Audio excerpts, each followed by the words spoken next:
Aksi heroik warga gagalkan pencurian minimarket di Lampung Selatan, bermula lihat rekaman CCTV.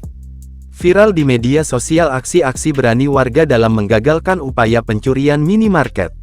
Dalam rekaman tersebut, warga Lampung Selatan tampak bersatu untuk menghentikan tindakan kriminal yang terjadi di beberapa minimarket baru-baru ini.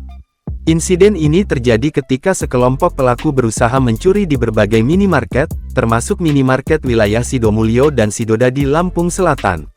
Sebelum melaksanakan aksinya di dua minimarket tersebut, pelaku ternyata telah mencuri di salah satu toko UMKM di kawasan tersebut. Tindakan mencurigakan mereka mulai terdeteksi ketika salah satu aksi di Alfamart terekam oleh kamera CCTV. Warga yang melihat rekaman tersebut segera bertindak untuk mencegah pelaku melarikan diri. Dalam video yang beredar di sosial media, warga Lampung Selatan ini bersama-sama meletakkan bangku besi di jalan. Sehingga komplotan itu terpaksa menabrak bangku besi tersebut dan gagal melarikan hasil curian. Berkat kerjasama yang solid, mereka berhasil menangkap para pelaku sebelum mereka sempat melarikan hasil curian.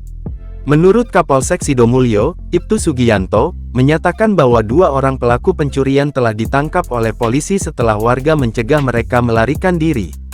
Kini dua pelaku sedang dalam tahap penyelidikan lebih lanjut. Aksi heroik warga ini mendapatkan banyak pujian setelah video yang diunggah di akun Instagram @fakta.indo pada Sabtu, tanggal 19 Oktober tahun 2024 menjadi viral. Banyak pengguna media sosial yang merasa bangga dengan keberhasilan mereka dalam menggagalkan upaya pencurian tersebut.